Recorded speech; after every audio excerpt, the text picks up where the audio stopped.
Again, I want to thank everybody for being here today. You're about ready to, it's going to be something special here in a second for you. I want to, before we get started here with your next speaker, I just want everybody to know that in the room today is a World War II veteran who was on the beaches of Normandy, a D-Day vet. He turned 91 years old yesterday, and we'll be honoring him tonight at the dinner that we're having. And I want you all to meet Mr. Ralph Batz.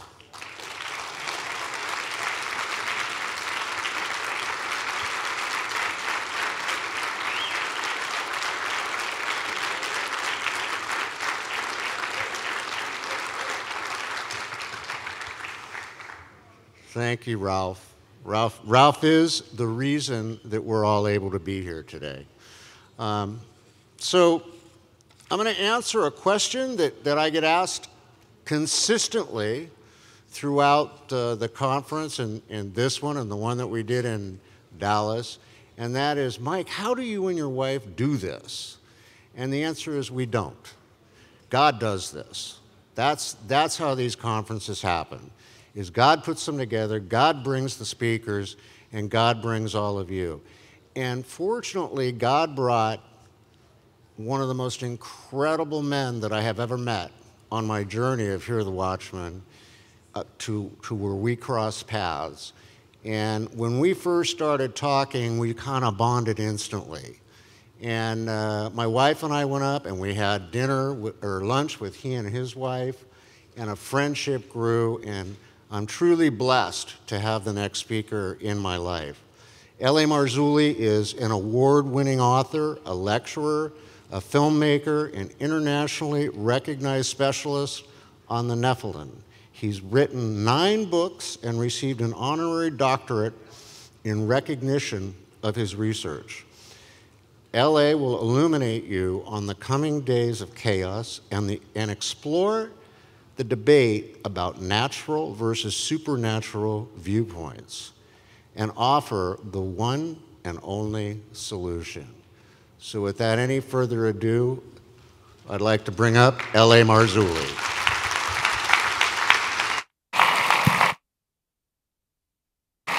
Hey, man. Good morning. How's everybody?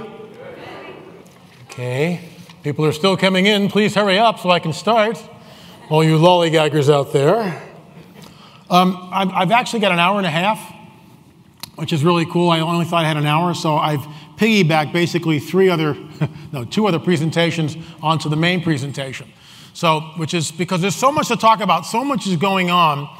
And the first part will be basically from, got my brand new pointer here, Watchers 10 DNA, which is the title, and of course Nephilim hybrids. And we're going to talk about this little guy and how we were duped, but I'm getting ahead of myself. But thanks for being here. Y'all having a good time? There you go.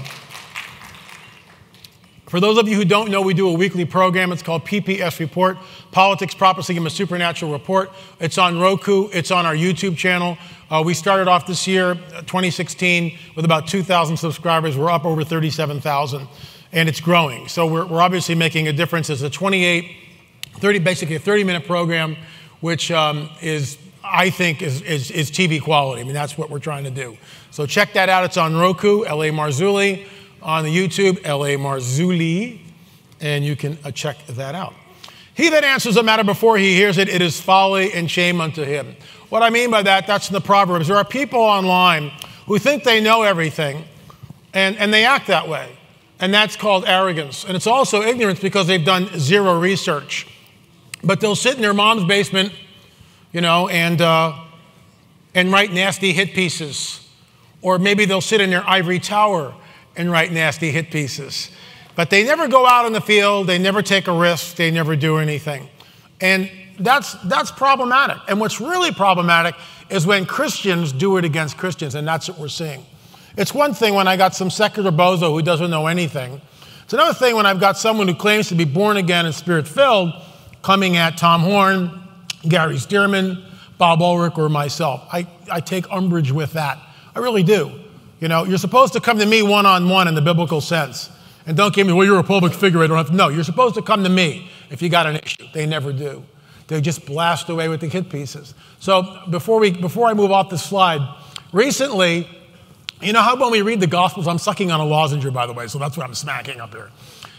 Recently, you know how most of us, when we read the Gospels, right, it's kind of like, wow, look what Jesus is doing now. He's walking on water, really cool. Wow, he just, you know, healed the blind man, and he opened up the ears of a deaf man, and we're all into that, right? We're all into checking out. It's really fun to read the Gospels. Well, the Holy Spirit did a reversal on me recently. He said, why don't you look at it from his POV? And so I began to read the Gospels for the umpteenth time, and I looked at them and read them through the eyes of Jesus. Everywhere he goes, he's reviled, he's hated, he's called a bastard, people are trying to kill him, they spit on him. I mean, you name it, it's going on. He's got a, you know, and then he goes through the crowd mysteriously, he disappears, all this kind of crazy stuff. But they hate him. Yeah, there's people that love him, but they hate him. They're trying to kill him wherever he goes. And then what does he say? And this gets into what everybody's been talking about this weekend. Why should we be surprised when we come under the same type of persecution? It is unbelievable. And there are days when it gets to me. And what Father does, what the Lord always does, which it just amazes me, when I start to feel a little low, 2 or 3 emails will come in from people that I don't even know. That, you know, well, I wrote you that email 3 years ago. Oh, great, you and 5,000 other people. And I don't mean that in a negative way. It's just that there's no face, there's no voice. So how am I supposed to keep track? I can't keep track. But we'll get these accolades, and I put them in a file called accolades.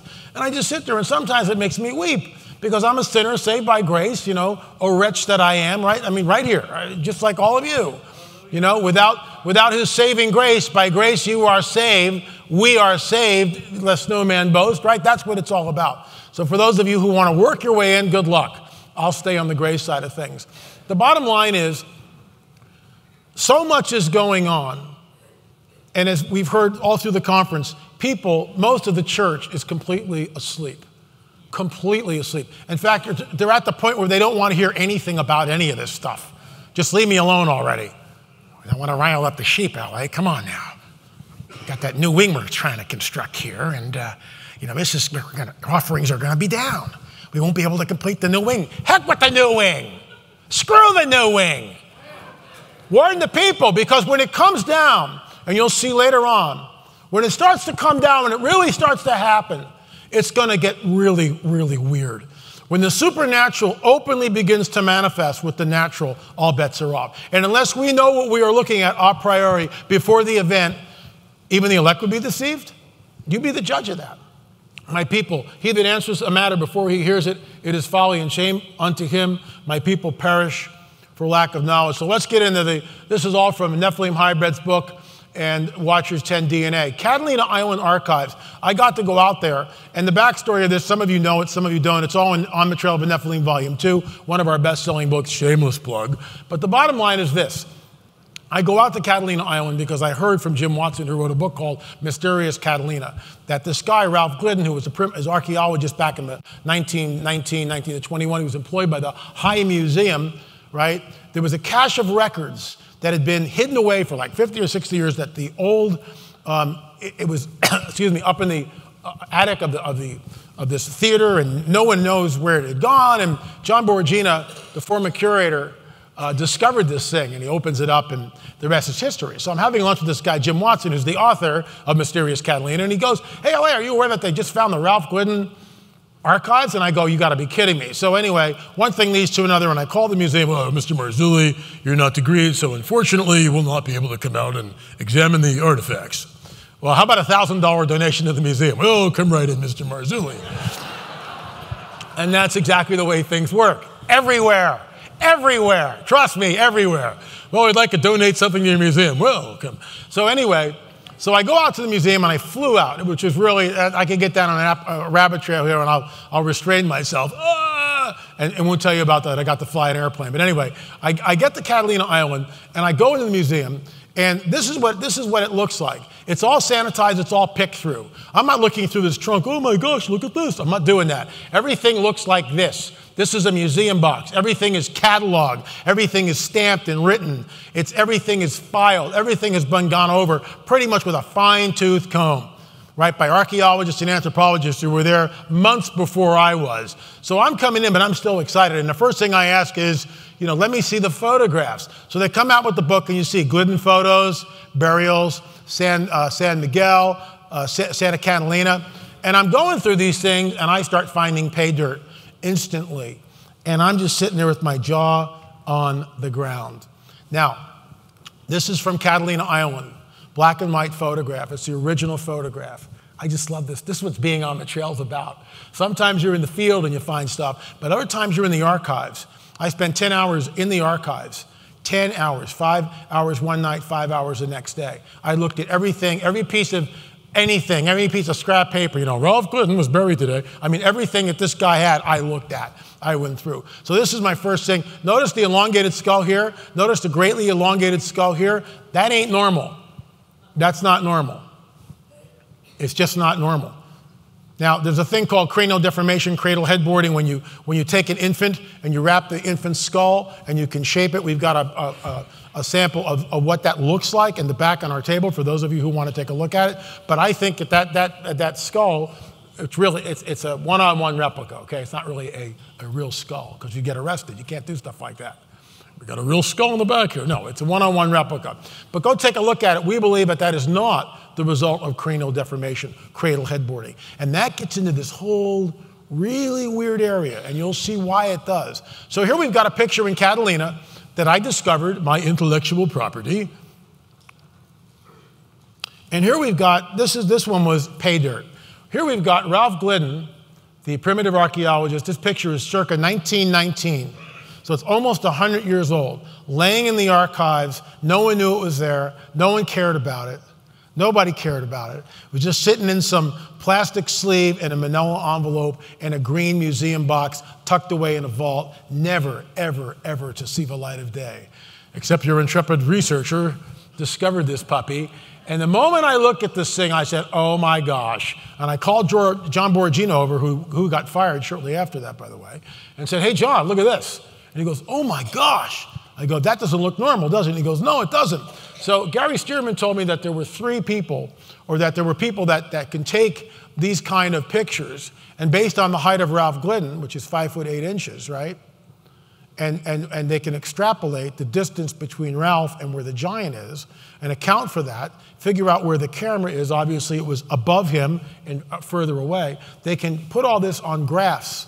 They can digitize everything, and they can tell me how big the skeleton is. So I had 3 researchers do this. There was no collusion between any of the 3.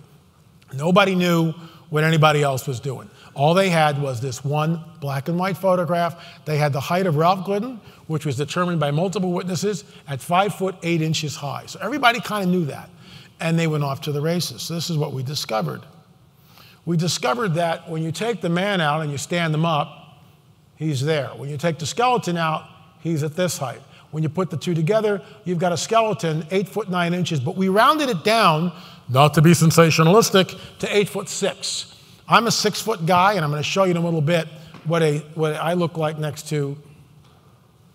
So there's Ralph. There's the giant. And that's what it looks like. It's really big. And I want to show you something. This is the season of the History Channel. This is the finale. I want to show you just the way they massaged all this information. The bottom line is, I'm a 6 foot man. Go up 3 feet. Just go up in your mind 3 feet. So I'm 6 foot, 9 feet is maybe up in here someplace. It's really big. And when you go up, you'll go out. And I'll show you a photograph of that in a little bit. When you go up, you go out. And I'll show you a picture of me with this guy who we blacked out his face, who I met at the Dallas. And God was big. He was an ex-basketball player. He was only 7 feet tall. That's only a foot taller than I am, and I look like a midget next to this guy. Wait till you see the picture. The bottom line is, this picture of Ralph Glidden and this giant, this is my research, my intellectual property. I mean, we found, that's not supposed to be there. Do you guys understand that? It's not supposed to be there. It's not. It's not supposed to be there. You don't have 9-footers walking around on the planet. It doesn't happen. And guess what? We found 2. We found 2 pictures. And both of them seem to be 9-footers. So something is going on here. Why don't we know about this? The Native Americans all know about it. First Nation people know about it. They talk about red-haired, 6 fingers, cannibalistic giants that roam the Americas. That's what they talk about. It's in their oral tradition. Well, we can't have oral tradition in LA because it's oral tradition. Nonsense. Nonsense.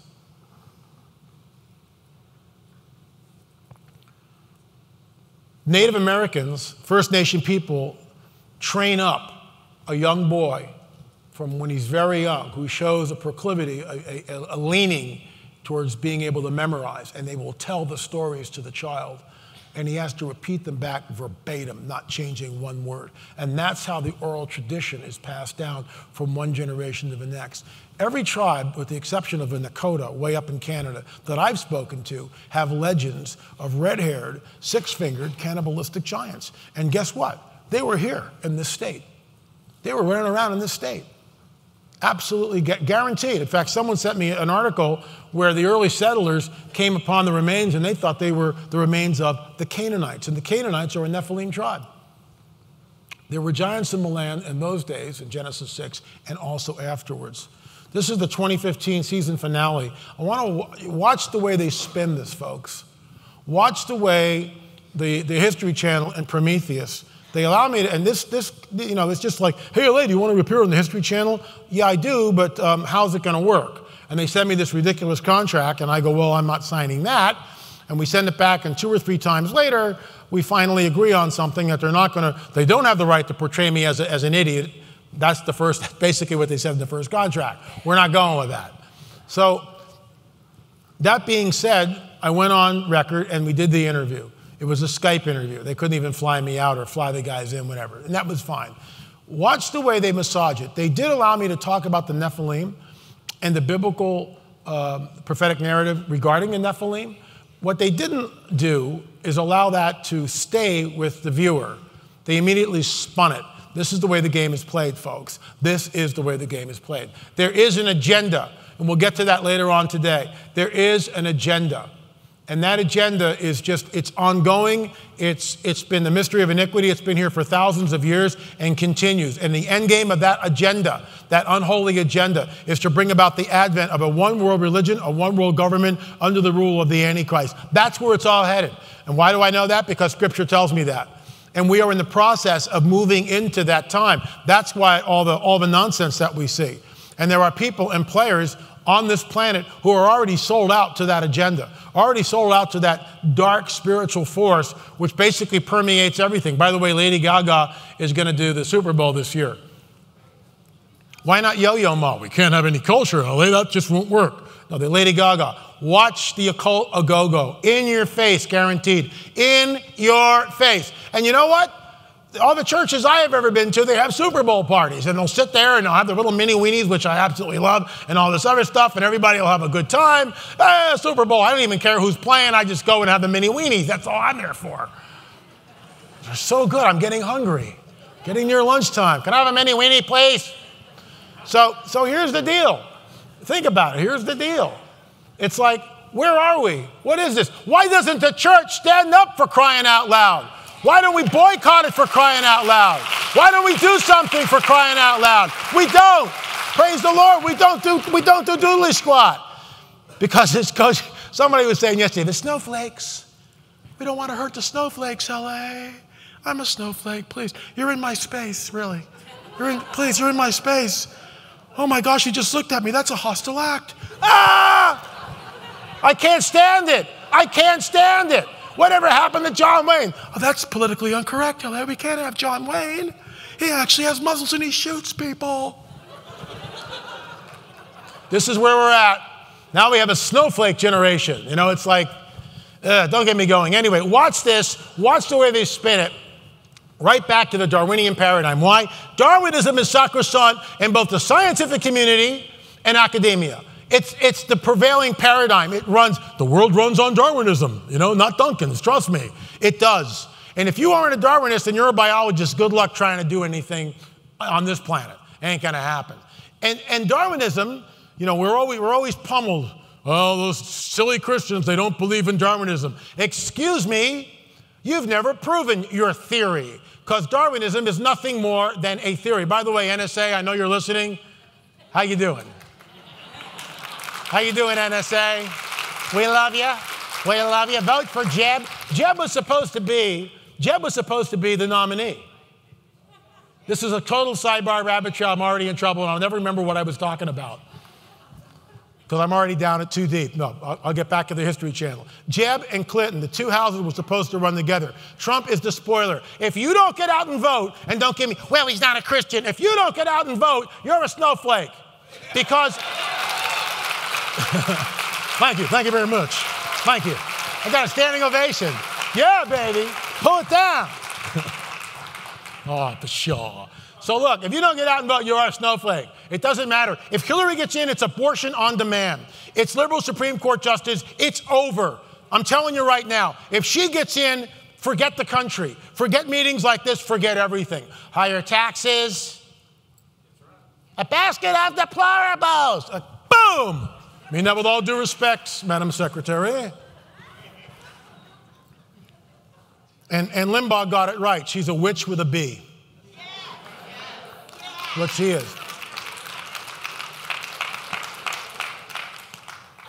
All right, let's move on. Watch this.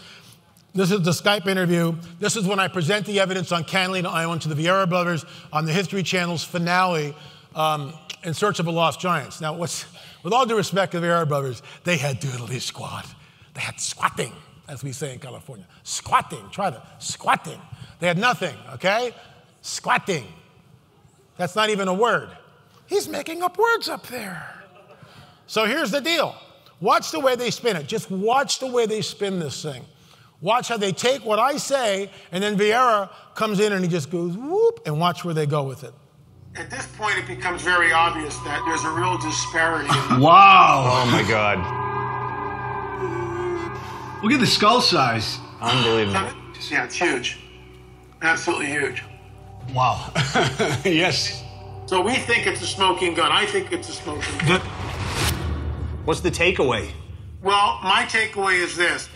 In my opinion, this skeleton does two things. First, it points back to the veracity of the Native American oral tradition that there were giants here. Second, it points back to the biblical narrative of the Nephilim being on the earth. And I find that absolutely fascinating. The Nephilim are, in fact, the progeny of supernatural entities. The biblical passage is about the Nephilim being a creation of the sons of God interbreeding with the daughters of men. So this interbreeding action created a race of giants who I believe were portrayed as malevolent. Here comes the spin. Could this biblical account of the sons of God interbreeding with the daughters of men to create the giant Nephilim be rooted in an ancient truth? Could all this have a supernatural explanation like L.A. Marzulli suggests? I'm not sure. I can think of another scenario. Jim believes.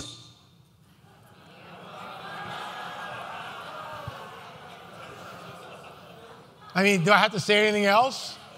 Really? See what they do? And it's never, I mean, let me ask you something. Do you really think a chimpanzee gets up, and why don't we see just one of them in some zoo someplace going, excuse me, I have the gift of language now. I'd like to come out of this cage. Thank you. And I'm tired of these stupid bananas you're feeding me. I want something else.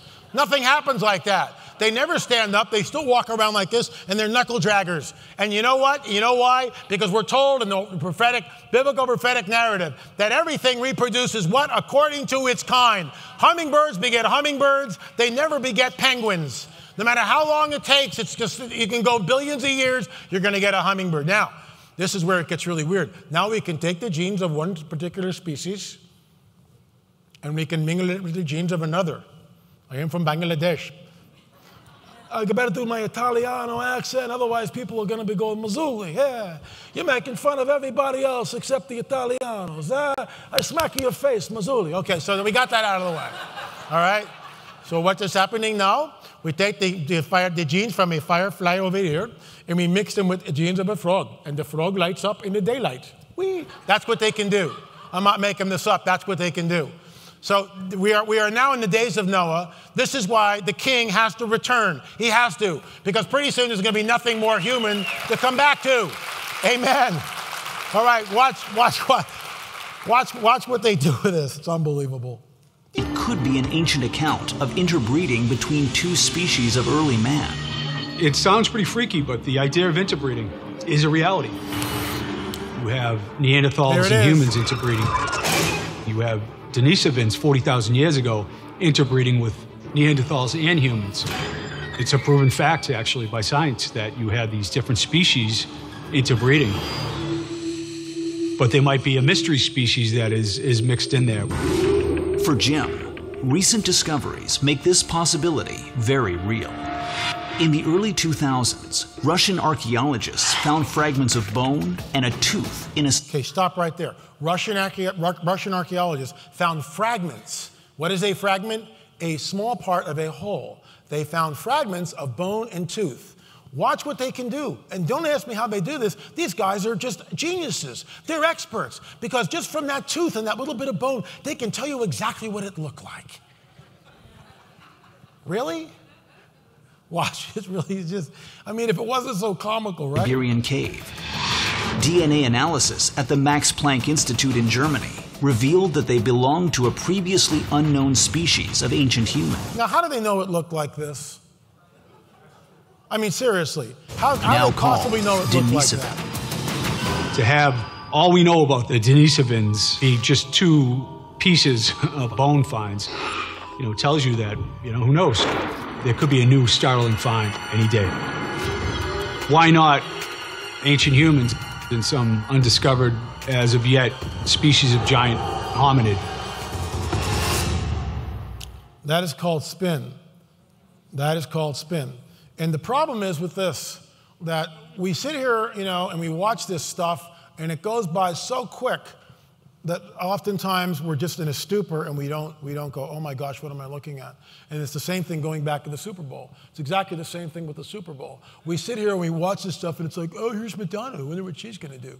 Hey, where are those chips, honey? Chomp, chomp, chomp. Oh, there she goes, man. And she's doing full-blown occult Illuminati symbols on stage. I mean, are you kidding me? And it's like, where's the church? Well, we don't want to get everybody upset, LA. Come on. This is how far down the rabbit hole we are. This is how far down. And why isn't this place absolutely filled with 1,000 people? Why? You tell me why. You tell me why. And it's embarrassing. So we go back to the Catalina Museum where I discovered the picture. Now this is months after it was already on the History Channel. The picture went viral. I had published a book, On the Trail of the Nephilim. All those pictures and many more are in that book.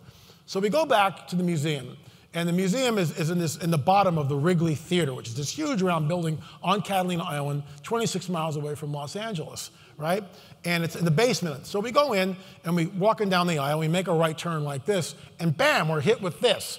And this is a huge, they've taken the picture, they've blown up the picture, so it's now like 2 feet by about 1 foot high, and underneath this is all this verbiage about Ralph Gooden and how nasty he was, and it's a hit piece on Ralph. Okay, I get that. He wasn't the cleanest archaeologist. He did things with a pick and shovel. I get all that. But the guy, we can't throw out the baby with the bathwater. So look at this. That's what the picture should look like. See my book underneath it? And let me go back here. That's what is in the Catalina Island Museum. The picture should look like this. What did they do? They cropped the giant out of the picture. This picture was in the archives, hidden away in a plastic sleeve and a manila envelope and a green museum box, tucked into a vault, never, ever to see the light of day. And what did they do? The moment it went viral, the moment I came out with real scientific evidence by 3 people saying that we got a 9-footer here, what did they do? They take the picture, they blow it up, they write a hit piece on Ralph Gooden, and they crop the giant out of the picture. That is what we're up against. Anything that goes against the Darwinian paradigm that may point back to a supernatural is immediately dealt with. And this is what happened here. I'm not making this stuff up. I wish I was. Okay, the Ving creature. It was a hoax. It's a total hoax. And I stood up at Prophecy Watchers in July and stated, to the best of my knowledge, I believed it was real, based on the information. I also stated, not only in the book, but in front of a live audience, that more testing needed to be done. Guess what? We did the more testing, and I'll show you what happened. So this is Jaime Maussan. He's the owner of the creature. He had it tested in Mexico. Doctors, geneticists, people looked at this thing. We all thought it was real. There it is. We all thought it was real. And it looked, I mean, the wings in the back, where the arms were put in, we all thought it was real. It fooled everybody, but I'm getting ahead of myself. So watch what Ricardo Rengel says here. Thanks on the feet. Okay. But this creature have another. This man is a geneticist. Oops, sorry. This man is a geneticist. So watch what he says. Thanks on the feet. Okay. But this creature have another. Is the wings. We have an X-ray of this creature. We have an X-ray. Yes, we have an X-ray. What did the X-ray show? And we can see the structure of the bones related with the structure. So this is not a hoax? No. Hear what I said? So this is not a hoax. It's my first question to him, basically. So this is not a hoax. This is Dr. Ricardo Rengel. He's a geneticist, and he says, no, it's not a hoax. No. It is not a hoax. Not a hoax. Because an X-ray would show that it was a puppet or a mold. No, this is a model.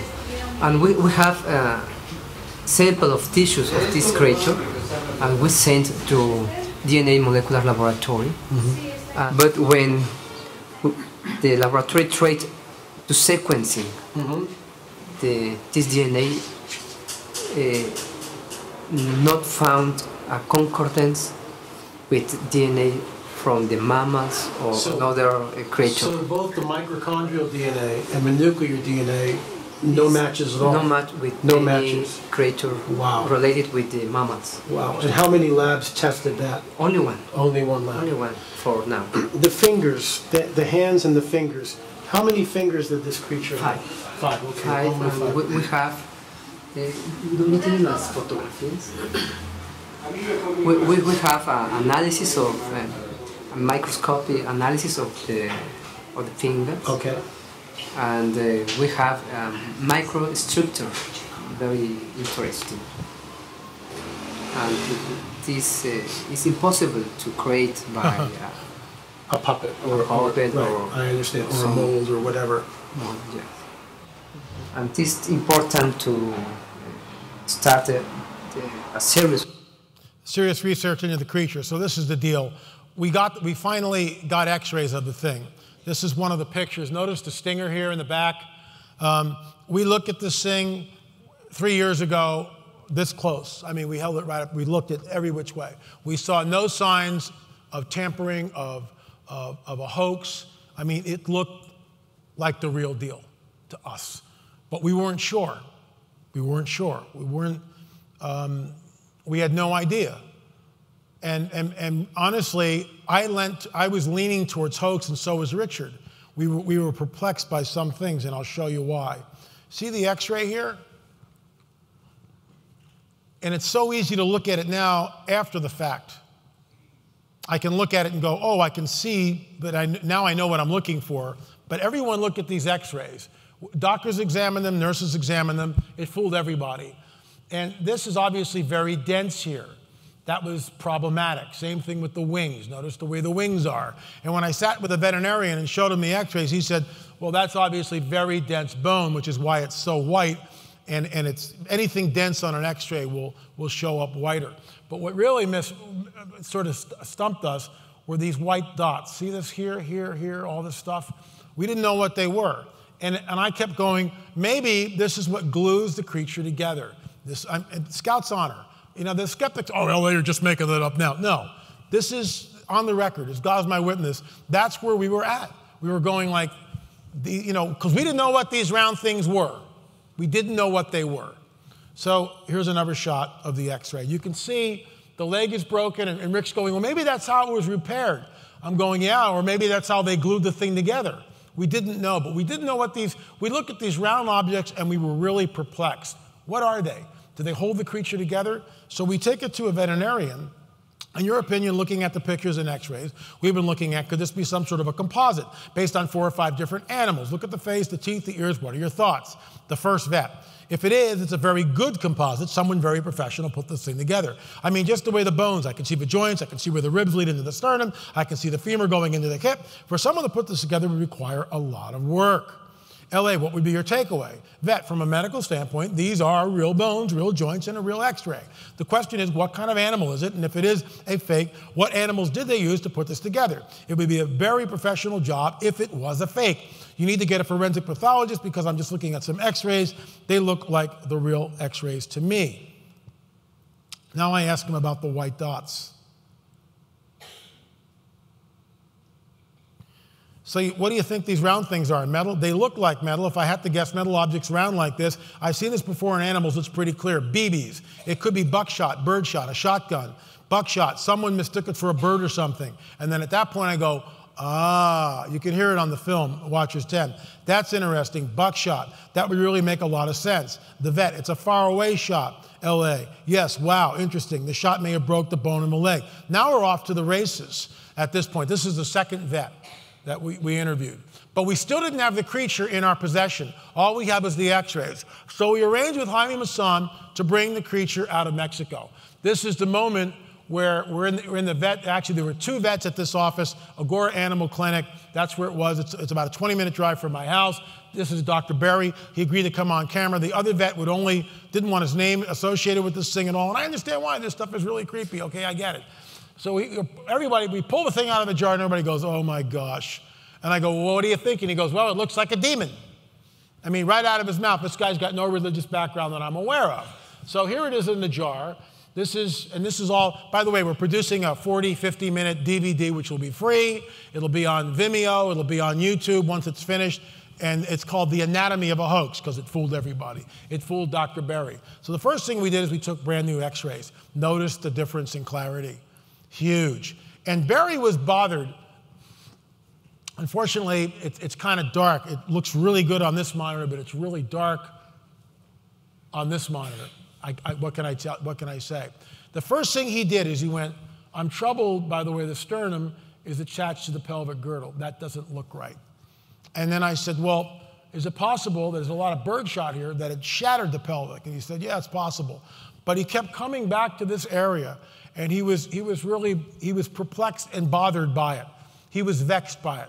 There was something weird, but he didn't know what. He didn't know and this, of course, is a side view of it.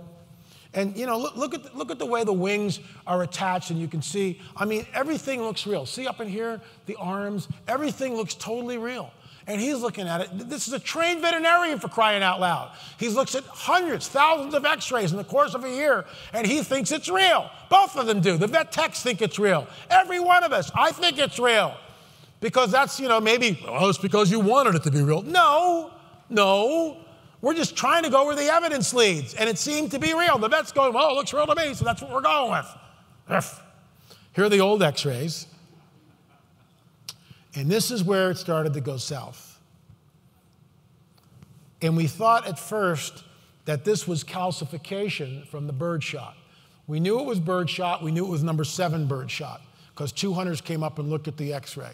So we knew it was birdshot. We knew it was number 7 birdshot. When we were there with the vet, he extracted the birdshot from the creature. We put it in a sterile plastic cup that was going to be analyzed. We took DNA. We took the heart and lungs out of this thing. That went into a plastic container, all sealed. That's going up to the lab for DNA. We took hair samples. That was cut up. That's going up to 3 different labs for DNA. We're on the trail, man. We're not fooling around. We're there to vet this thing, find out what it is, find out if there's any genetic anomalies. And we think that this thing here is just calcification from the birdshot, because the thing's submerged in a watery solution, an alcohol solution, and the birdshot is calcifying over a period of 3 to 5 years, and this is what we think it is. And this is the moment of truth right here. It's now been about an hour and a half, and the skin, you see the white stuff right here? By the way, that's a much better image. See the white stuff? That's the calcification. So we think all this is just calcification from the birdshot. And this is the moment of truth. Underneath, right here, see that? So we're finished examining this thing. We're getting ready to go home and pack up the creature, send off the stuff to the lab. We're excited. We're really excited. And right here, you can see it really plainly now. And I'm going, that doesn't look right. And I reach down and I pick up this thing right here. And I go to the vet, I go, what's this? And he goes, that looks like wood, and that looks like epoxy on the end of the wood. And I go, what does that mean? And he goes, that means the creature isn't real. And it was like, and I wrote about this, it's like, you know, those big balloons at the Macy parade, it's like, instantly the whole room just went, whoosh, oh my gosh. My first thought is, oh, we did 2 programs, one on Skywatch, one on the Prophecy Watchers. I get on the phone immediately and call Gary Stearman and say, it's a hoax, don't go with the program.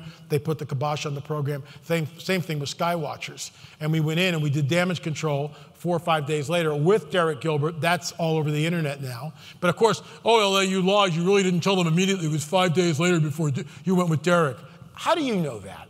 I mean, they just want to just get in there and just, They're mean-spirited people. Look, I got egg on my face. Mea culpa, mea maxima culpa. I was raised Catholic, what can I tell you?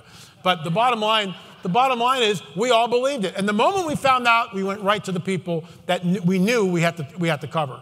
And and we waited for Derek. And the reason why we waited till Wednesday, because when I got home, I immediately looked up a zoologist.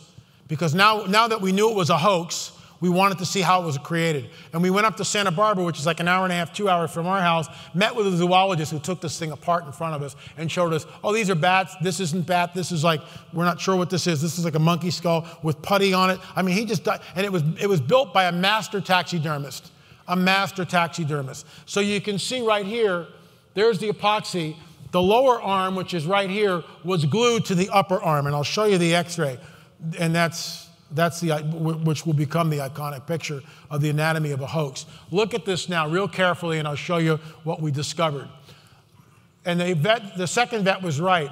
There's no sockets for the femur to join into. The actual socket is way up in here on both sides, and that's what was troubling him. But he said, well, maybe it's because the pelvic girdle was completely shattered. Notice there's like an armature. It was this plastic little rod thing. Flexible plastic rod that went from the cranial area down into the pelvic girdle, which held these 2 sections together. This was real, probably the body of a bat.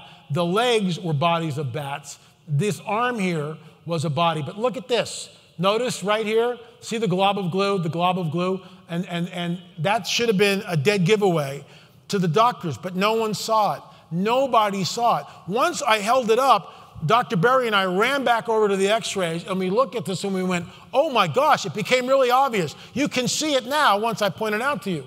It's not coming up on the radiograph. It's not showing like bone does on the x-ray. Notice right here, there's more tampering.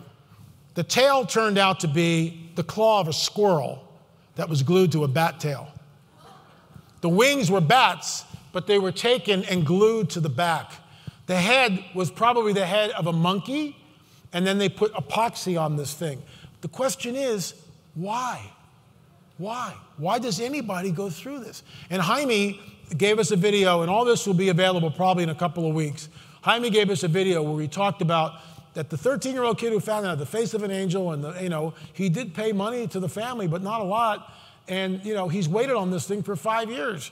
And multiple experts have looked at this thing and all confirmed it was real.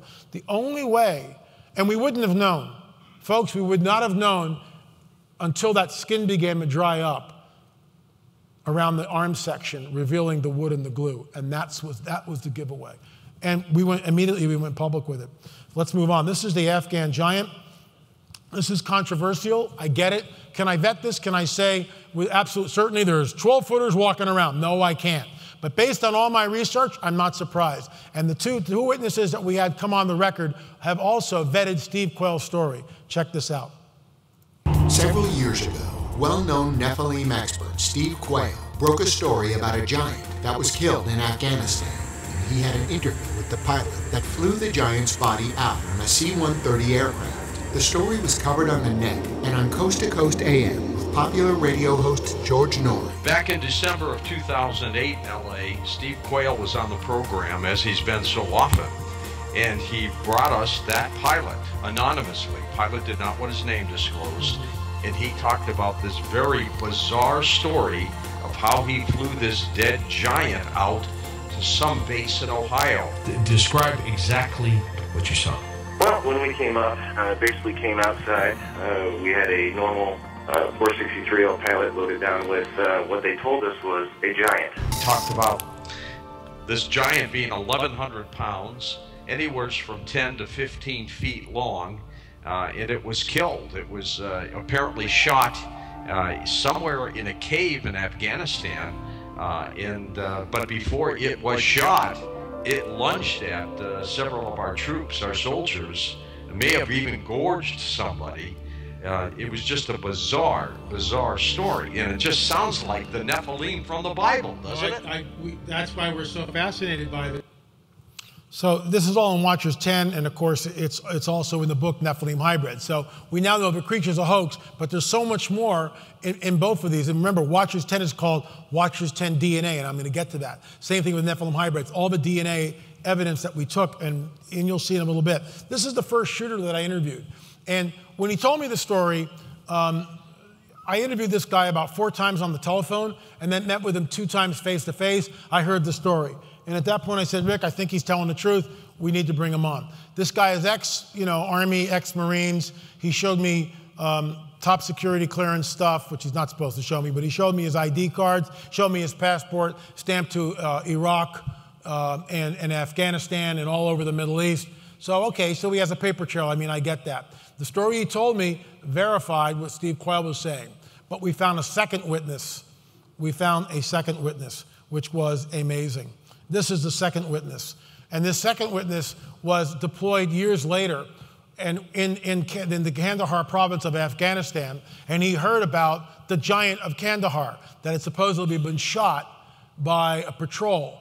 He heard about it. It was rumor. No one was supposed to talk about it. And there was no collusion between the witnesses, and this is one of the reasons why we went with the story. Because now we had Steve Quayle's original story, and then we have 2 witnesses. Look, folks, can I prove this? No, I can't. But the bottom line is when I start hearing stuff like this, we present it. This is what Watchers does. This is what research does. It's ongoing. It's ongoing. Don't you think I would love to get, a real picture of this thing? It's got to be somewhere. Somebody's got a real picture of this thing. Wherever it was shipped to, right, Patterson? Somebody's got a picture of it. Guaranteed, somebody somewhere snapped it, and they're sitting on it, not sure what to do with it. And people are scared to do anything. We work with 3 DNA labs. The one DNA lab, which is in the book Nephilim Hybrids, which talk about our research and the results of our DNA, is up in Lakehead, Canada. They let us come in. We filmed everything. Their names are on the record. Here it is. The 2 labs in California, under the radar. They'll write me reports, no letterhead, no one signs the report. We can't mention who it is that we deal with. But they're both very reputable DNA labs. They don't want anything to do with this stuff. They'll test our stuff, and you'll hear the results of that in just a little bit. So anyway, we have 2 witnesses, no collusion between them, all talking about the Kandahar giant. And listen to this. There you are in the hills of Afghanistan. How many troop members are you with? We had 6 on my crew. And when we say hills of Afghanistan, for us, we did not fly into the wilderness. We actually flew into a base. I guess this thing was transloaded out of the mountains by a CH-47. What I could see that it did have the 6 fingers. I remember taking my foot up and placing it up next to its foot, and it was extremely large. We estimated at about 12 feet, give or take.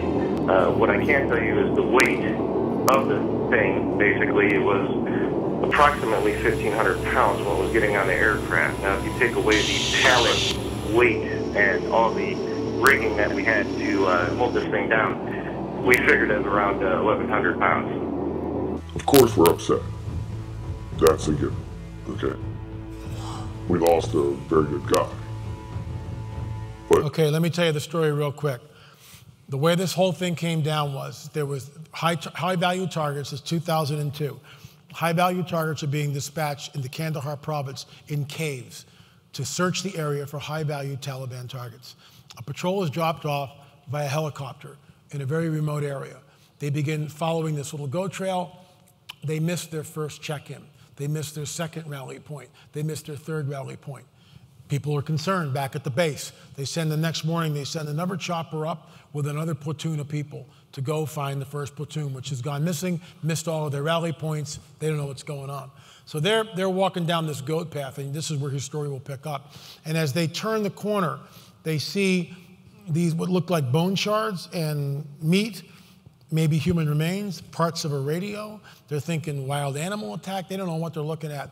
And this thing comes out of the cave, this thing of nightmares. It's 12 feet tall, supposedly, and they're all sitting there like, and who wouldn't? Because all the training in the world doesn't arm anyone for something like this. This is off the charts. It's supernatural.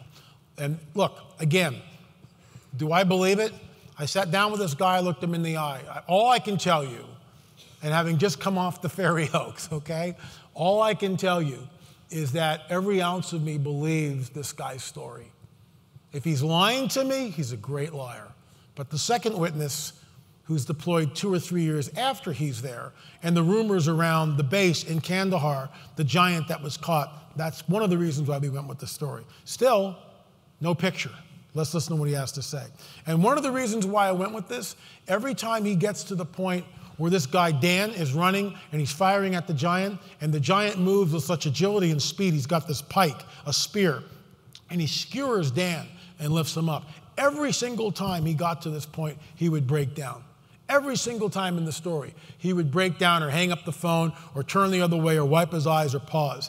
And okay, so maybe he's really trained and he's a really good liar, but those are all body language signals that as an interviewer, you pick up on those. And that's why I did 4 interviews with him on the phone and then 2 interviews face to face, and that's why we finally vetted it, because it's a tall tale, I admit it. So let's listen to what he has to say.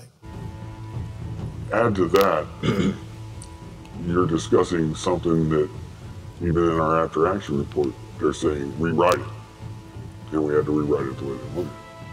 How many fingers? 6 toes. And 6 toes. And the nails were weird because if you see somebody that ever has, I don't know what it's called, but it's like a fungus on the nails, how they get pointy and they're like gnarly, that's what they look like. I'm going to show you the artifact. It's a bronze artifact. We had it tested.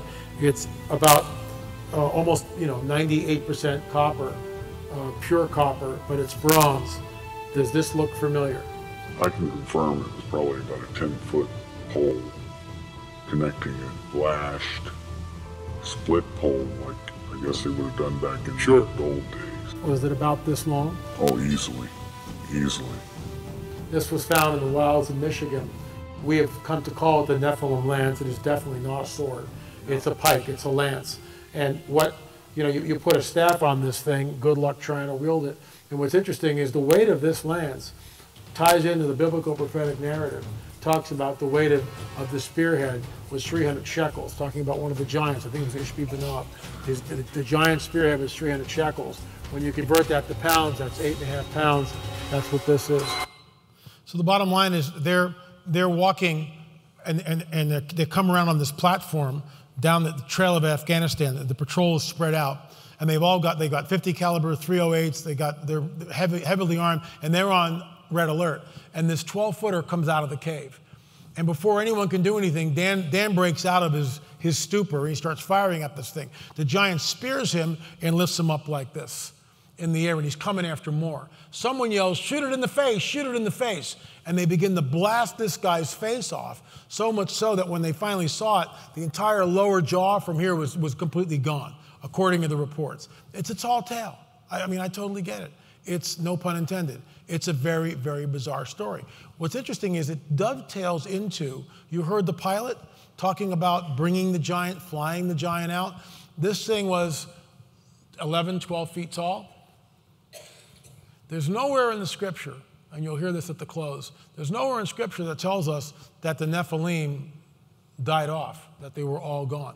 Here am I, and I told you this before, I'm 6 foot tall. This man is only 7 feet tall. Look at the disparity. He's only a foot taller than I am. You can see that, a foot taller. Look how much bigger he is. That's a 7-footer. See where I'm going with this? These guys saw a 12-footer. And it raises more questions than it answers. And I mean, I understand that. How old was this thing? Where did it come from? Is it 2,000 years old? Why did David, when he kills Goliath, he decapitates him, he cuts off his head? I talked to the shooter, and I asked him questions, and I said, let me ask you something. Did the giant show any bullet holes from the platoon that David? And he goes, wow, that's a great question. I just remembered, yes, it looked like he had been shot, and it was healing itself. It looked like the entrance wounds from the bullets had healed. How's that possible? Are there other giants in the area? Are there other giants in the area? Is he just alone? Where did he originate from? When you look at a map where Afghanistan is and you look at the Middle East, which is Nephilim Central, you could cross that in a couple of weeks. And it's been thousands of years. Are they laying in stasis in some deep underground cave, as Steve Quayle believes? I don't know. What happened? There were artifacts found in the cave, mysterious, weird artifacts that were taken. And the military hauled the thing out. After they killed it, they shot it in its face. By the way, the smell, it smelled as powerful as a skunk, but like dead corpses, rotting flesh. That's what the thing smelled like. Was it real? You sit down and you talk to this guy and you tell me. That's why we ran with it. It corroborates Steve Quayle's story, and we have 2 witnesses with no collusion between them. So we've got 3 witnesses talking about an incident. That's why we went with it. The Serpent Mound, this is a new paradigm. The Serpent Mound, this goes back in the Genesis tree. I will put enmity, war, between thee and the woman, between thy seed and her seed. It shall bruise thy head, you shall bruise his heel. This sets up the rest of the biblical prophetic narrative. If we don't understand what's happening in Genesis 3, in my opinion, we're clueless. And the church, for the most part, never teaches its people about this. So they don't understand. They just skip over it. Because 3 chapters later, you come into something which is really bizarre. You come into the Nephilim are on the earth in those days, and also afterwards. And guess what, in my opinion? And also afterwards means and also afterwards. There's more and more incursions. Why? Because there's no stopping here. There'll be enmity. We know that the seed of the woman becomes what? Messiah. The seed of a serpent becomes what?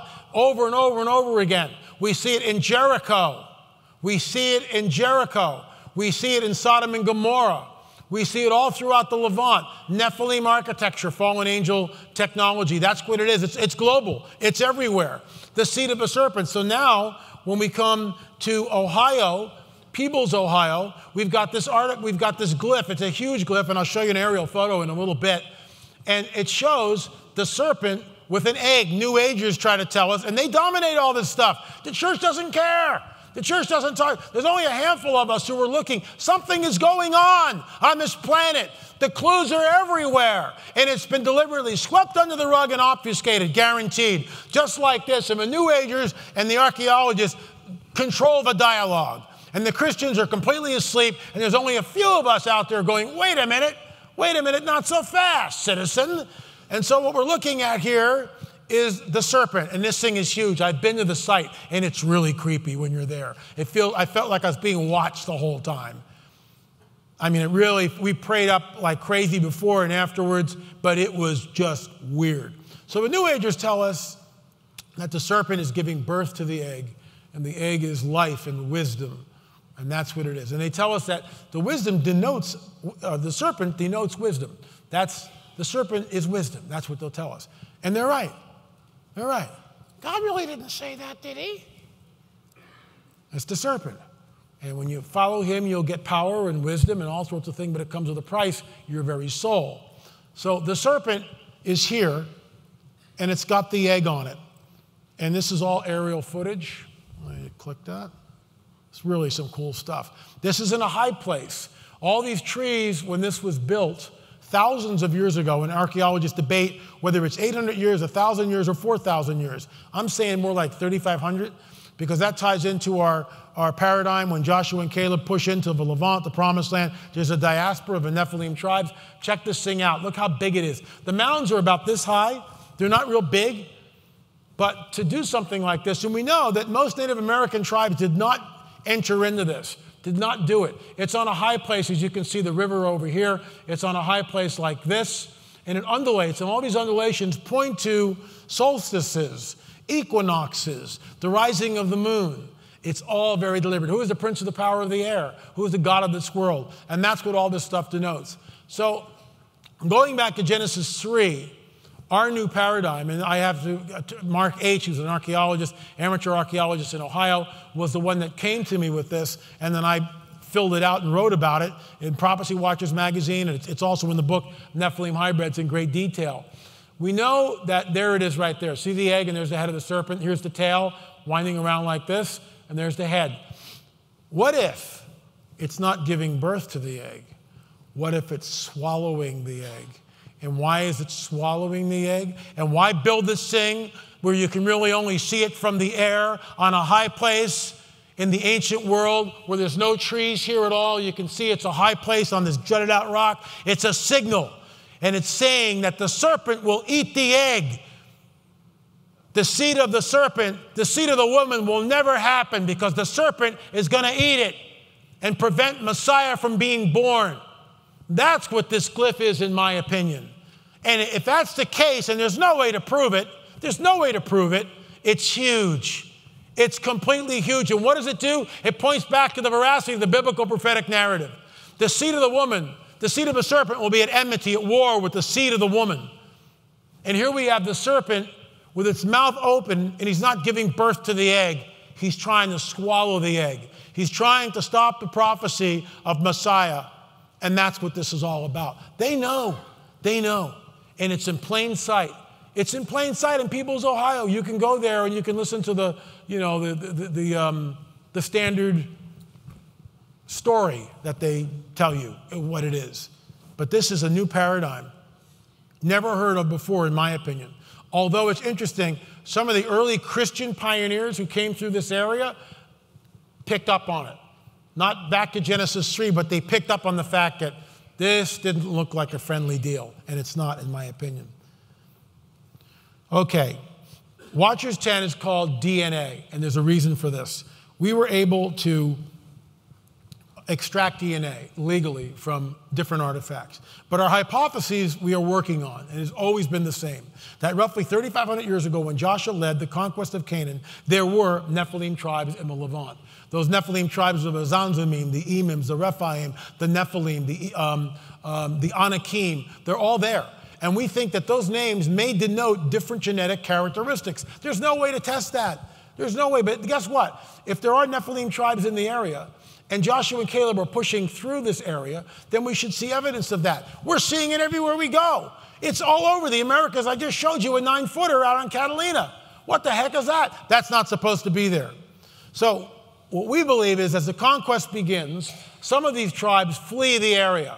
And if that's the case, there's a diaspora of these Nephilim tribes. And that's our hypotheses. So we had access to this bad boy. This was in a private collection in Oregon. It's called the La Oroja skull. It came from Peru. It's greatly elongated. I've gone to doctors again. I've gone to doctors, I've looked nurses. Everybody's looked at this thing. And the question is, here's your brow ridge. Right here. This is my brow ridge. We all have one. It's right above your eyebrows. In men, it's more pronounced. It's women, it's not so bulky. Neanderthals, it's really big, right? But Neanderthals were probably Nephilim, but I digress. Anyway, notice the way we have a forehead. What happens after our brow ridge, right? It goes straight up, doesn't it? It doesn't go back. Look at this. And there's a doctor here who I actually filmed earlier on at another conference, and I show that clip, not today, where he looks at the skull and goes, well, you know, LA, there's no way you can cradle headboard that. And you know what, folks? If you take an infant and you bind the skull of an infant like this, and you can shape it, I get it. You can make him into a cone head, but you can't push back the frontal plate at a 45-degree angle. You can't do that without killing the kid. Look how greatly elongated this thing is on the back. We were able to take powder from it. Now, this was shellacked. It was also in a box with 2 or 3 other artifacts that were jostled around for 50 years. The owner of the skull received it from his grandfather, who died in the 90s. Kept it in the box, completely cross-contamination all over the place. The purest sample of DNA came from when we turned the skull upside down, took a Dremel tool, went in a little ways, blew it out with an compressed air, then went in further with the Dremel tool, and we extracted from that fresh, genetic material from the interior of the skull. That's what we have tested. That's what we have tested. And the results were very telling, and I'll get to that. These 3 skulls are in the museum in Paracas, Peru. Notice the reddish brownish hair. We have these 3 skulls. You're allowed to take hair without scalp. We took the hair, we had the hair analyzed. So we've got hair, we've got powder from one of the skulls. Richard Shaw happened to meet a man who said he owned an elongated skull. It was huge. Richard was used to seeing such skulls from Peru. Since this specimen had been in the U.S. for decades, he asked if they could take DNA samples from it. The man agreed if L.A. would conceal his identity. Just look at the difference there, folks. Look at the difference. The next step was for them to travel to Oregon, where the skull was located. They met up with Mondo Gonzalez with a master's degree in archaeology and drove for the next 4 hours to a remote location. They couldn't believe what they saw. You know, like, what's cool about all this is that we've had, as you mentioned, the difficulty of trying to get permits with Peru. And to be able to come here to Ashland to see these 2 skulls, especially side by side, it's exciting because in the collection we have this skull, which, as you mentioned, we don't really know much about. And then we also have a full skeleton with this human skull. And so to put them here side by side is very neat and illustrative of what we're seeing is the differences. One of the things that's exciting as well is you look at the brow line and you see it go straight back, and versus here, it still is going straight up. In other words, there's a forehead here that we can see, and here there is no forehead, it's just straight back. And even looking at the length of the skull heading backwards is just different. It's just incredible. And also where the zygomatic arch is here, we see that there's a definite difference between the skulls. Also look at the mandible and how robust our sample from Peru is compared to the human skull. Now, I'm not sure, this might be a male skull. I'm not exactly sure. It looks like it, but I could be wrong. But this skull here has a very robust mandible, and the zygomatic arch is different than the human skull. So we start, piecing all these differences together, and it's in my opinion, and I could be wrong, but I'm going to throw my chips down right now, that what we're looking at is something which has been genetically altered. And that's that. Look, can I call this a Nephilim skull? I can't. I want to make that really clear. But we have a hypothesis. And our hypothesis is that these tribes came out of the Levant. So if that's the case, we should see evidence of that. We were able to get the mitochondrial DNA, not the nuclear DNA. We need a lot of material. We didn't have enough material. This is why we're desperately trying to get back down to Peru to get lots of genetic material to test from multiple samples. That's our goal. We don't have yet. That's in the future. It hasn't happened yet. But that's our goal. Meanwhile, we were able to get the DNA, and this is why it's called Watchers 10 DNA, and the entire report of this is in the back of the book, Nephilim Hybrids. The mitochondrial DNA, which is the DNA from the maternal side, the mother's side of the family, came up T2B, and it originates around 10 to 12,000 years ago, Mesopotamia, Fertile Crescent, modern Syria, and Turkey. Okay, so why should that make a difference? Why when we heard that did I fall off my chair? I'll get to that in a minute. The hair analysis, look at the skull here. This is the cast that we have back at the table. Notice the blondish reddish hair. And again, three DNA labs were used in the testing. And the baby hair was carbon dated at about 2,000 years old, 1,930 years. The La Roja skull, the one that's greatly elongated, the one I just showed you, T2B, that's about 800 years old. So 2,000 years ago is the time of our Lord. 800 years ago is still pre-Columbian. It's getting really weird. That's not that long ago. So what we found out is with this skull, the haplogroup was U2E1. Again, this is from the maternal side of the family, U2E1. Okay, so what, LA? I'll get there. These skulls here came back H2A, which again is a European haplogroup, a European ancestry. So to recap, and why is this important? get this now. The Darwinian theory, the Darwinian paradigm insists that at the end of the last ice age, 10 or 12,000 years ago, when the Bering Strait between Beringia, or what is now Russia, and Alaska, it was a land bridge. It was open. People from Asia came down and populated the Americas. Okay, I get that. I understand that. And some of that happened. I get it. But guess what? They didn't come from Europe, according to the Darwinian theory. And 2,000 years ago, or even 800 years ago, is pre-Columbian. Pre-Columbian. What does this point back to? Especially with the big elongated skull, T2B, that points back to a Middle Eastern origin. That points back to a Middle Eastern origin. And guess who was in the Middle East? Guess where Nephilim Central is? Right there. Syria, Mesopotamia, Turkey. That is Nephilim Central. And European ancestry. When we saw this, we couldn't believe it. And it's not just one. We've got 4 different samples that we tested showing European or Middle Eastern ancestry. Folks, it rewrites history. I mean, it does. It absolutely rewrites history. You would ask yourself, why aren't they making a beeline down here and testing these things? Nobody cares. Nobody cares. And when you find something like this, like I did in Catalina, it's bundled up and the picture is cropped and it's plastered on the wall. It's damage control. That's what's at stake here. That's what's going on. This proves, it points back to the veracity of the biblical prophetic narrative. Is it conclusive? No, it's not. Can I say with certainty it's Nephilim? No, I can't. Not till we get the nuclear DNA. I can't wait to go back down there. And having done the process, I know how it works. I'm not an expert. I know how it works. And you get, next time we go, we get as much material from every artifact as we can possibly get.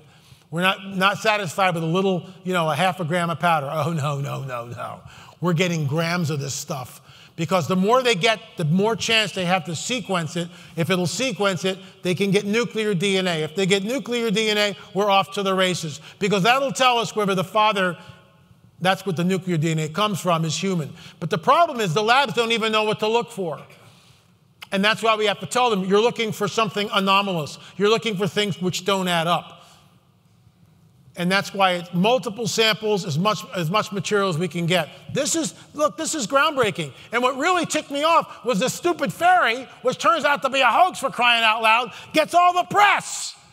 Everybody goes nuts over the fairy and the sneaking thing's a hoax. Here we are with real DNA evidence after 3 years of being on the trail, and nobody seems to care. It rewrites history. I can't say it any plainer than that. We've got 4 samples. It seems to be pointing to European, Middle Eastern origin. That blows the Darwinian path. They're going to have to shuffle. And when we finally get nuclear DNA, and if it points to, well, we don't know what it is, LA, it's unknown in the gen bank, then I will begin to say that we're really off to the races. Okay, let's move on.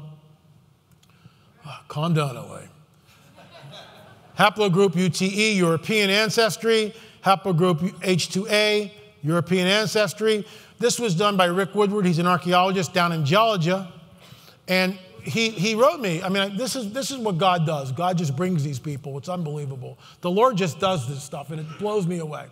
We had, these are Paracas skulls that we had access to. This is a human skull over here. You'll notice where the foramen magnum, you all have one. We all have one.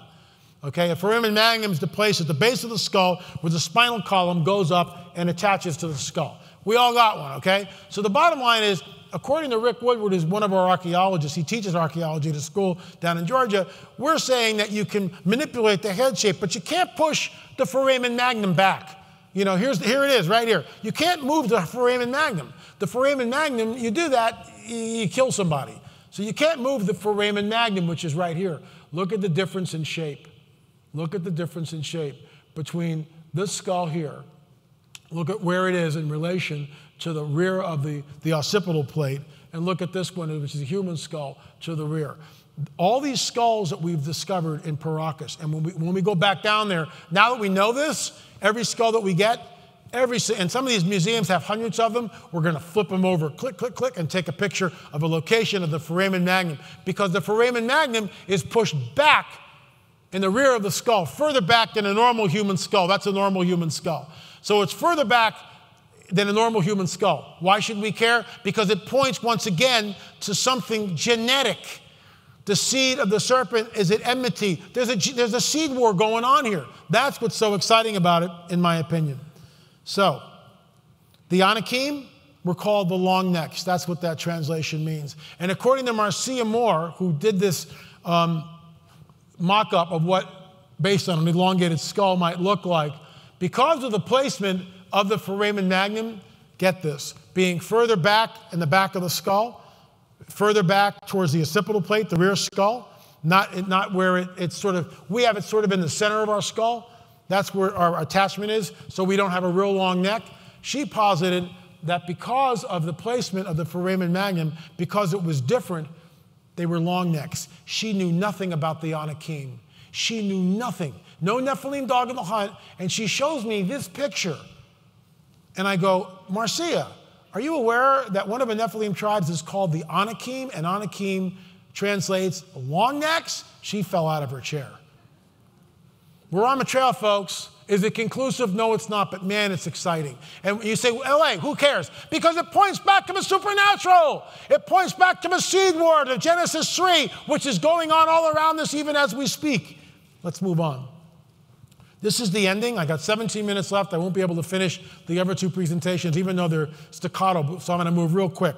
This is the close to Watchers 10. And the reason why I went with this, because it's just done really well, and it presents all the evidence. So check it out. It's been a wild ride these past 3 years, researching and gathering information from all over the world, taking samples, walking through ancient graveyards, studying the enigmatic, elongated skulls and strange winged creatures. You might ask yourself, why in the world do we do this? The Old Testament says that there were giants in the land, specifically that the Nephilim were on the earth in the days of Noah and also afterward. But here's the rub. There isn't any real biblical information on when or if all the giants disappeared. We don't know what happened to them. Apparently, there have been incursions of giants throughout history, all the way from ancient times until only a few hundred years ago in Peru and North America. Think about what I discovered on Catalina Island and how the museum is in damage control mode as they redacted the photograph from 1919 showing a giant just under 9 feet. Why did they think they needed to do this? However, in Afghanistan, there may still be giants hidden away in some cave, known only to the locals and the military. Their existence kept from the public. But why? What right does the military have to secretly study the carcass of a dead giant? And for what purpose? Then there's Jaime's creature, or fairy. We hope to do one more test, perhaps back at SEAL Lab, and EDX analyses of the fairy would tell us, without question, if the white dots on the X-ray are composed of lead. If so, the veterinarian's hypotheses about someone shooting it down would be proven correct. Even at this point, the fairy appears to be genuine and not a fake. Could this creature be an actual example of what the book of Revelation predicted some 2,000 years ago? We don't know how much time the world has before things really go off the rails. As we stated in Watchers 9, these are the days of chaos. And people say they can sense something bad is coming. All we know is that so far, the historical information in the Bible is proving to be scientifically accurate. So this is now from the days of chaos. We are in the midst of a cosmic regime change. And Michael Bodea talked a little bit about this last night. Actually talked a lot about it. They asked him saying, Master, but when will these things be? What sign will there be? When these things shall come to pass? And he said, take heed, you not be deceived, for many shall come in my name, saying, I am the Messiah, the anointed one. The time draweth near, go ye not therefore after them. But when you shall hear of wars and commotions, be not terrified. These things must first come to pass. But the end is not by and by. Then he said to them, nation shall rise against nation, kingdom against kingdom. Great earthquakes shall be in diverse places, famines and pestilence, fearful sights. Great signs shall there be from heaven. This is just really quick because I want to show you guys something. And this is what I talked about a little bit in Dallas. For many shall come in my name saying, I am the Christ. This guy is called the Russian Messiah. Watch this. This is just a few years old. This guy's got a following of thousands of people in Russia. They believe he is Jesus. Notice this, folks. Anytime you see people dressed up in funny costumes, that's a cult. Run to the nearest exit immediately. I don't care what it looks like. If they're in a costume, they're in a cult, period. And they think this guy is Jesus. And notice all the hats and the costumes and the whole, look at the costumes here.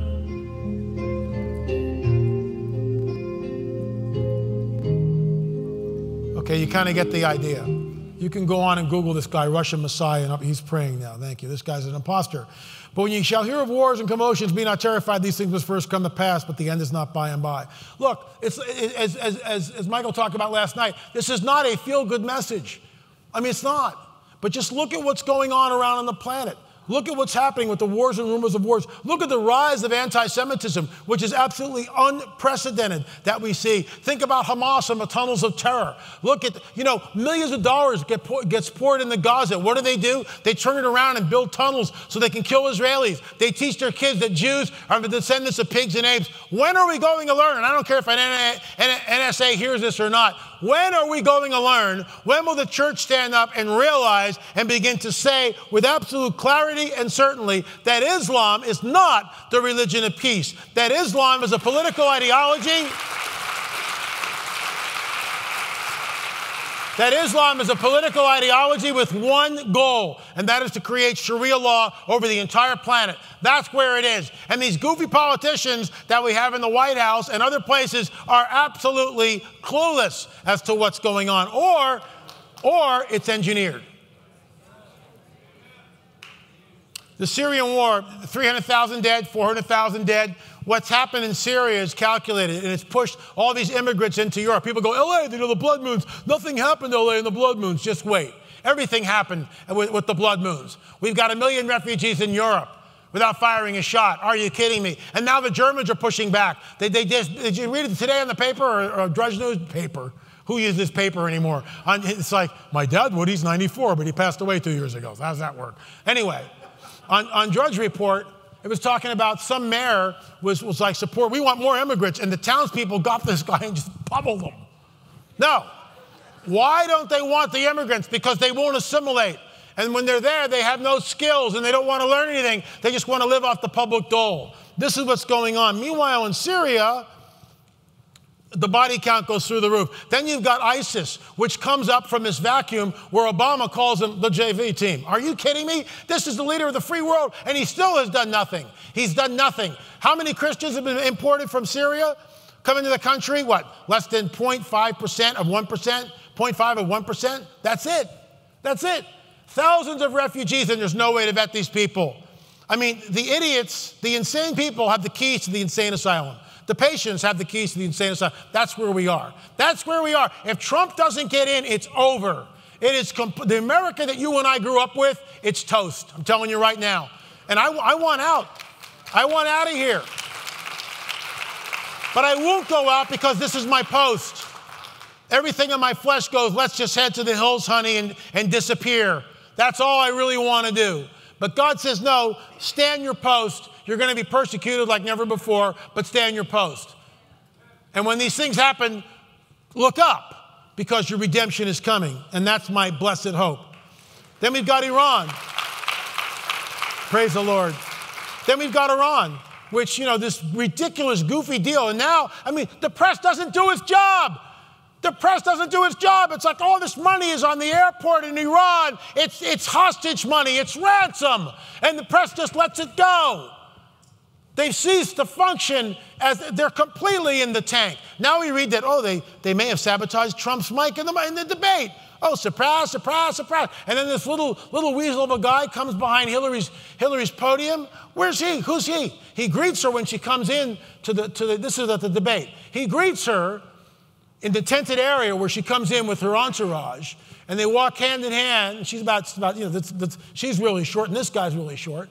And they converse, and who cares, right?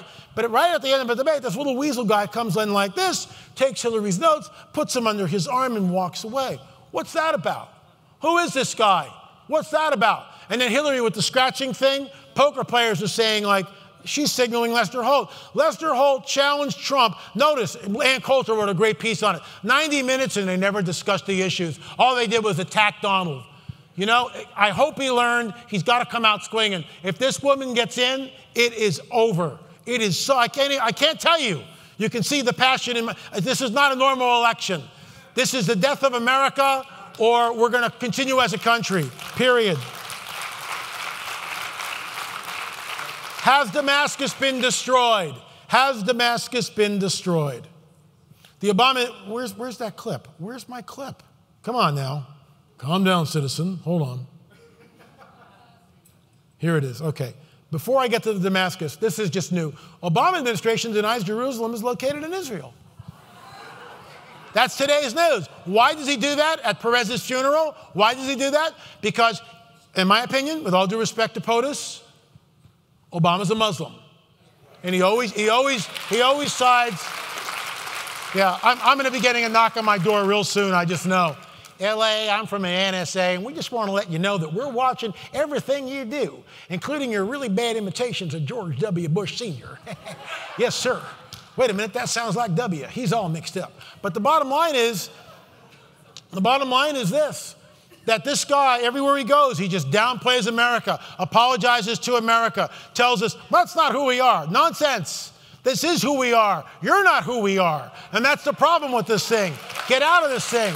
This guy has torn down our country and divided us in ways that I've never seen. And the fact that he won't call Jerusalem the eternal capital of Israel is a direct slam against Netanyahu. And guess what? Guaranteed, mark my words, Obama will lead the United Nations. That's where he's going to go. You wait and see. This is just a springboard. And once he gets in there, whoo. All right, watch this. This is drone footage, aerial footage of the area around Damascus. Around Damascus. Now, Damascus is not a ruinous heap yet, or so we've been told. But intel is really hard to get. The Isaiah 17 prophecy tells us that Damascus will cease to be a city. This is the area. It's a total dead zone. This is why all the refugees are coming out. Millions of people. The area around Damascus is gone. Damascus Central is still existing. And by the way, I can't remember, some guy who's running for president, the Green Libertarian Tea Party, whatever, not Tea Party, but he doesn't know where Aleppo is. Aleppo is in Syria, sir. Aleppo is being pounded into oblivion right now by Russians. We are looking at the nascent beginnings of World War III. Trust me, trust me. And what it has to do with is Sunni against Shia, the two branches of Islam. And the Sunni are the Saudi Arabias, basically, in Egypt and Jordan. And the Shia branch of Islam is Iran and Yemen. And they are the minority. That presents the Shia crescent. And the Russians are backing the Shia Muslims. And we're backing the Saudis. World War III has already begun. But the press doesn't cover it. No one talks about this thing. I can't remember the guy running on the Libertarian Party, whatever this guy's name is. What is it? Harry Johnson doesn't know where Aleppo is. Well, sir, I don't know your name, so I guess we're even.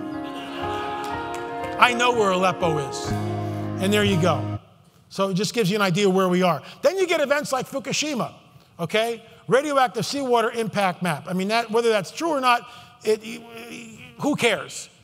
I will tell you this, that after 5 years on the anniversary of Fukushima, the reason why I'm talking like this, first of all, I'm really passionate about this stuff, as you can see.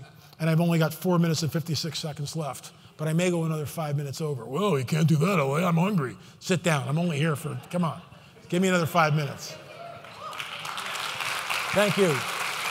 Events like Fukushima, and I'm not making this up. You can Google it. You can check it out.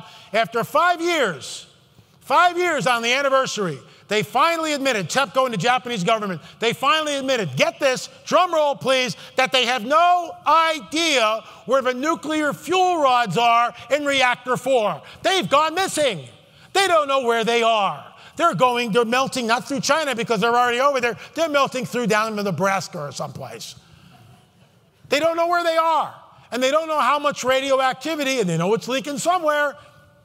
This is where we are in 2016. You don't think he's coming back? And you know what?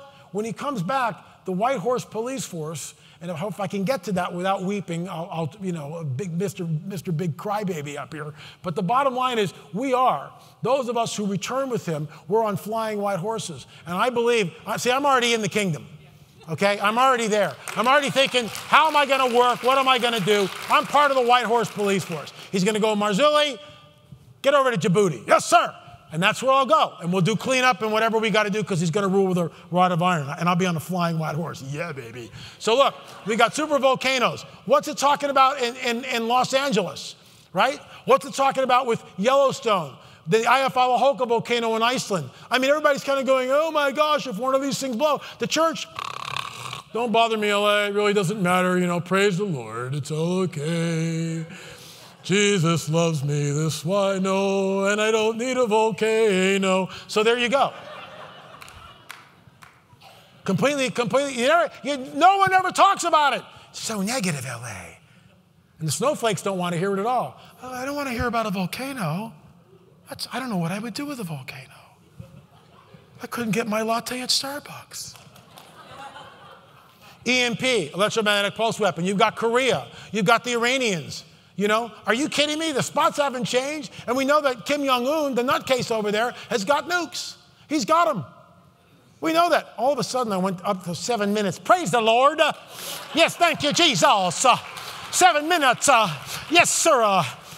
Why do they do that? Why can't they just be normal and yell? All right, EMP.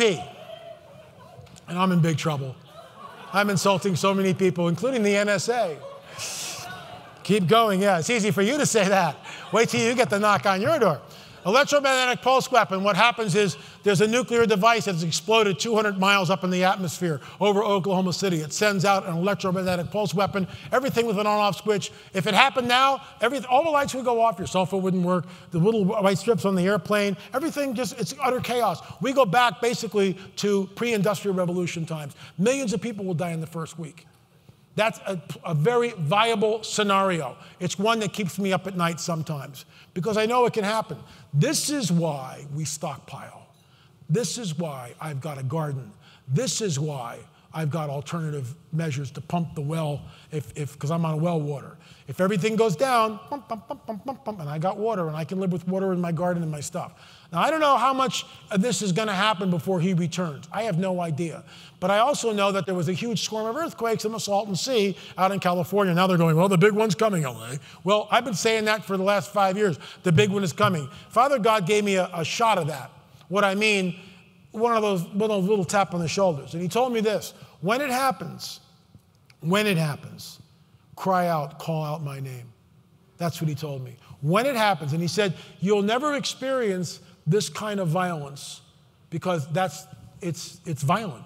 Never experienced this kind of violence. Call out my name when it happens. And I told my wife that and other friends that. Earthquakes in diverse places. This is one of Jesus' little humorous things that he says that it goes over most of our heads. How can you know there's going to be earthquakes in diverse places? If you live in Jerusalem 2,000 years ago, how would you know about an earthquake in Tokyo? You wouldn't. Now my iPhone pings every time there's an earthquake over 6.0. This is all happening. Earthquakes are on the rise. Volcanic activity is on the rise. Abortion holocaust. You know, when this thing was ramrodded down our throats and the Supreme Court did it to us, right? We're only going to use abortion in extreme measures. Oh, blah, blah. Yeah, 1 billion, that's extreme measures. I suppose 1 billion abortions. And look, the women who are in the audience, God loves you. He forgives. We're all sinners. I get that. But 1 billion, 1 billion with a B. I can't even get my head around that. 1 billion worldwide. 1 billion. You don't think the blood of the innocent are crying out? Are you kidding me? And the church is clueless. The church doesn't do anything. And I said this before. Why doesn't every single church start taking out ads in the local paper? Well, take your baby. Instead of building, you know, the new wing and making the mausoleum, you know, put it out in the paper and take the babies. Take the babies. Raise them up. Why don't we do something? Go back to your church and start it. You guys can do that. Well, what am I supposed to do, LA? Start that. Do it. Go to your church and say, hey, Pastor, I got an idea. I want to save the kids. Why can't we just, and get a group of people and pray against the abortion clinic, and get a group of people and just pool your resources, put an ad in, we'll adopt your baby, and make it work. It's so freaking easy, it's ridiculous. Let's do it. Let's do it. Let's make a difference. Gay marriage. I mean, I really thought when this thing was passed by the Supremes that there'd be pushback. I really believed there'd be pushback. Snooze. Nothing. One clerk in North Carolina, wherever she was, stood up, and that went national. And she was supported by some of the church. Look, gays need Jesus too. We all need him. I get it. And Andy Kaminsky talks about, he was in the gay lifestyle, and he met Jesus, and he came out of that, and he's healed. That's what our Lord does. That's what our Savior does. It's inclusive to everybody. Muslims all over the planet are seeing Jesus. They're seeing Jesus in dreams, and they don't know what to do with it. We talk about some of this in Watchers 9. Baphomet in Oklahoma City. Are you kidding me? After school Satan classes and clubs. This is how far down the rabbit hole we are. And guess what? According to Hillary Clinton, we are in the basket of deplorables. Okay, I got to wrap it up. The coming great deception, this is it. Trust me. I believe with every ounce in me that this is it. When the UFO phenomena comes full scale in our face, people will freak. If the church is still here, and I think we will be, and we see this, it'll cause what's called the great falling away. The apostasia in the Greek, the apostasy. Jesus warns us people will be terrified at what they see coming upon the earth. The powers in heavens will be shaken. Something is coming. Even the elect would be deceived if that were possible. Paul Hellyer states that UFOs are as real as the airplanes flying overhead. And I don't have time to show you the whole clip. But he states, and Paul Hellyer is a former Secretary of Defense of the Canadian government, and he states unequivocally that UFOs are as real as the airplanes flying overhead. John Podesta left the Obama administration. Out of all the things Podesta could bring to us and warn us about and tell us about, terrorism, the economy, what does he focus on? He wished he had more time and wish he had done more to reveal to the American people the veracity of the so-called extraterrestrial presence. That's called soft disclosure. It's coming. And unless we know what we're looking at, our priority before it comes, like what you see here, this was taken by the late Dr. Roger Lear over Kumburgaz in Turkey, 2009. That's a craft, gull-wing craft, and those are real entities in it. The seed of a serpent will be at enmity with the seed of the woman. They're coming back. They will eventually reveal themselves. And when they do, it's over. The Vatican and the rise of the one-world religious system. What is the one organization that can bring that about? In my opinion, it's the Vatican. And if you want to know more about it, check out the work of Tom Horn. Then you get these cults like Rael, who talks about the Elohim, that when they finally come, they will show Jesus and Muhammad and Buddha. Everybody will come out of the spaceship. I'm not making this stuff up. There's a book called After Disclosure. Folks, do you realize that when disclosure happens, it's over? It is absolutely over. About the time of the end, the body of men will be raised up and will turn their attention to prophecies and insist upon their literal interpretation in the midst of much clamor and opposition, Sir Isaac Newton. So here's what we do. Repent of habitual sin. And if I had more time, I would take you through that. If you've got a problem, you come up to me. We're going to have a time sometime this weekend, whatever, tomorrow, and I'll pray over you. Break it. Don't leave this place until you break what's holding you down. You need to do that. Some of us struggle and continually struggle. Okay, we drag the old man around with us. Break habitual sin. Put on the armor of God, Ephesians 6. Not sure how to do that? Come up to me after class and we'll talk. Destroy the works of the fallen one.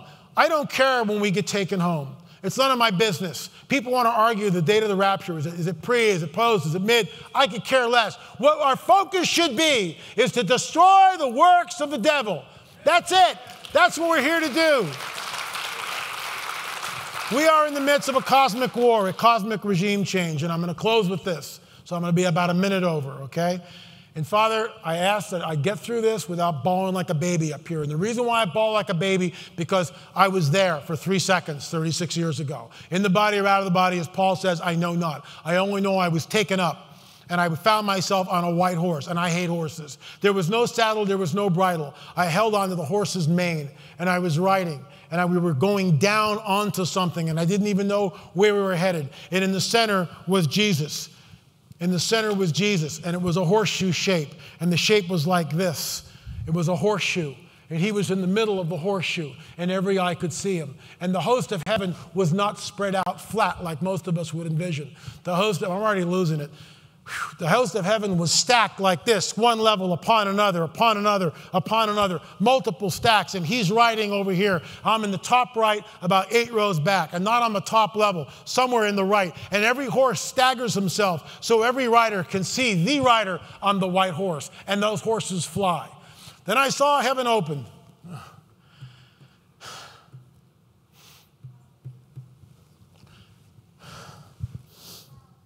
I'm really sorry. Okay, I'm gonna snap out of this. Then I saw heaven open, and behold, a white horse. The one sitting on it is called Faithful and True. And in righteousness he judges and makes war. His eyes are like a flame of fire, and on his head are many diadems. His name is written that no one knows but himself. He is clothed in a white robe dipped in blood. And the name by which he is called is the Word of God. And the armies of heaven arrayed in fine linen, white and pure.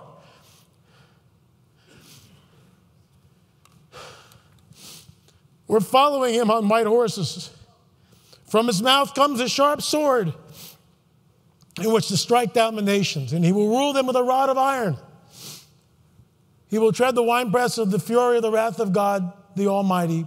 On his robe and on his thigh, he has a name written, King of Kings and Lord of Lords. Thank you, guys. Go to lunch.